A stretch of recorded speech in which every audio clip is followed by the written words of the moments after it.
everybody. Happy Saturday. Welcome into the Card Closet. Thanks for joining me for another video. This is episode 465. So we're going to start out with a mystery man of the day. This man had 465 career home runs. I'll give you some clues, and then let's see if you can figure out who he is. Leave me a comment whether you were able to get him or not. So this guy's rookie card was in 1974. It was both the Topps and the O-Pee-Chee brands. He had a number of Topps cards in addition to base cards over the years. In the 1980 Topps set, he was on the RBI League Leaders card with Don Baylor. He was on a Topps All-Star card in 1982, 84, 85, 86, 88, and 89. He was on a record breaker card in 1992 for being the oldest player to hit for the cycle. All in all, his Topps run ran from 1974 through 1995. So 22 straight sets in Topps he was in. In 1996, Donruss, Fleer, Score, and Upper Deck gave him sunset cards, but Topps did not. This man was born the day Bobby Thompson hit the shot heard around the world. He was 6'6", 220 pounds, so very, very large human being. In addition to baseball, he played college basketball with the University of Minnesota, Golden Gophers. And after college, he was drafted by the Atlanta Hawks of the NBA, and he was also drafted by the Utah Stars of the ABA. But he chose baseball. He mostly played right field in his career, but he did have some years where he played more left field. He was a 12-time All-Star, all consecutively, 1977 through 1988. 7-time Gold Glove winner, 5 of those in right field, 2 of those in left field. 6-time Silver Slugger. He was a member of the 1992 World Series champion Toronto Blue Jays. Although overall other than that, he was considered a postseason underperformer. His career postseason average is only .208. For example, in the 1981 World Series, he went 1 for 22. But in the regular seasons, he was incredible. Finished his career with 1,600 runs, 3,100 hits, 465 home runs, as we've mentioned, over 1,800 RBIs, and a career batting average of .283. He played his first 8 seasons with the San Diego Padres, and then he played 8+ seasons with the New York Yankees, and then he bounced around at the end like a lot of players do, playing for California, Toronto, Minnesota, his home team, and Cleveland. He also won the Roberto Clemente Award one time.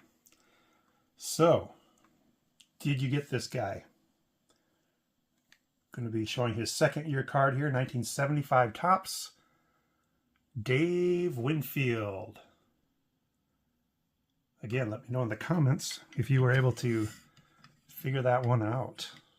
Quite an athlete. I think he was, 15, 20 years ago, ESPN named the top all-time athletes of all time, and I think he came in 3rd. Okay, so if you noticed my thumbnail, you saw it was the number 465 close-up of a back of a Tommy John card. That's your clue that this is going to be a mail day video. I have not done this for a long time. I've got quite a few things in, and I'm excited to show them. I'm going to start out with my favorite one. You know how sometimes you've got a card on your watch list on eBay, and you're watching for one in your range, and then multiple ones will hit your range, but they just don't They just don't speak to you. Well, this one, when I saw it, I just knew that's the one. And so finally now got the 1959 Topps Willie Mays. Love that card. It's a little off center. That doesn't bother me. Corners are sharp. I liked it. As soon as I saw it, I knew that was the one I was going to make my aggressive bid on. And I was able to win it. So my Hall of Fame player run of Willie Mays now goes back to 1957. No, 1956. So I've got 55 and earlier yet to pick up. So Willie Mays there. I've been making a lot of additions to my Hall of Famer project, my Shiny Hall of Famer project. Got a lot of good ones here. Some really good players. Rogers Hornsby. This is from 2023 Topps Platinum Prism Refractors. I'll say it again. I love that shine. Rogers Hornsby is one of those guys. I like the generation. I should say I'm interested in the generation in which he played.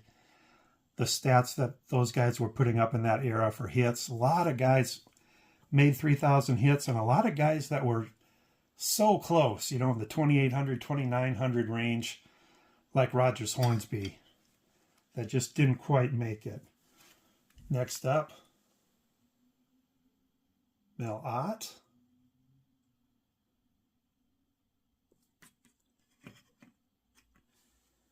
Here's my favorite of this group. It's actually my first card of this guy. Satchel Paige. Look at that. Great card. Great photo of him, too. Really like that. Hall of Famer Fergie Jenkins. Pictured on the Cubs. I guess that's the team he's most remembered as being on. I think of him as a Red Sox. Local hero. My late father-in-law's favorite player. He would have loved this card. Kirby Puckett. The late Kirby Puckett, unfortunately. Here's Trevor Hoffman. Never mind the tape. A lot of these holders, you know, these are just as they came. I do need to standardize how I'm going to display these and store these. The greatest of all time, Harold Baines.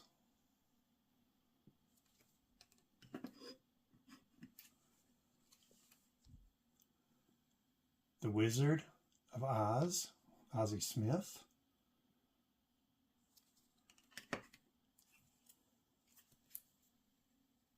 Ron Santo. Got a lot of Cubs fans that watch this channel. And finally, Pee Wee Reese. So that is where the Hall of Fame project is going. All right, let's show some more shine. This is probably going to be the most valuable card as far as sold prices on eBay go that I'm going to show tonight. This is a 2005 Topps Chrome Red X-Fractor of Manny Ramirez.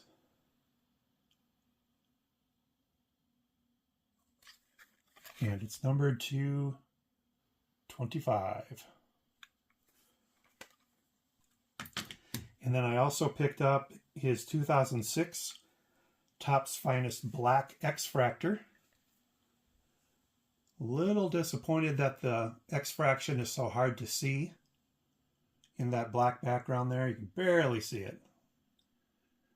Shows up a little bit better on the diamond there. But this one is also numbered to 25.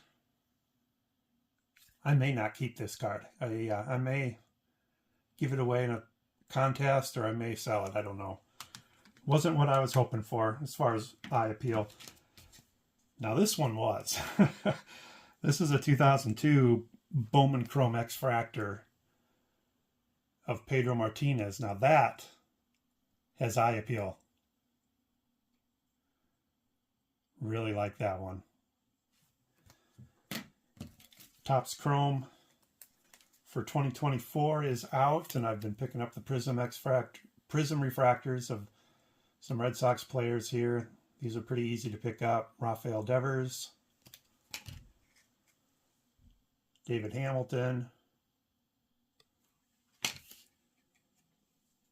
Isaiah Campbell. Red Sox have been colder than cold the last month. And then finally, going to end it off with one basketball card here.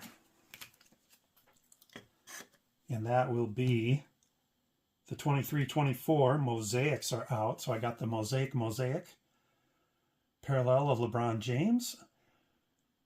So the only Mosaic of his that I'm missing is the one from the first year of Mosaic. I think it's 2013-14 when he's on the Heat. So still looking for that one. That one seems to go for a higher price than I'm willing to pay. But anyway, guys, that's the mail day. Enjoyed having you. Hope you enjoyed that. We'll talk to you again next time. Bye.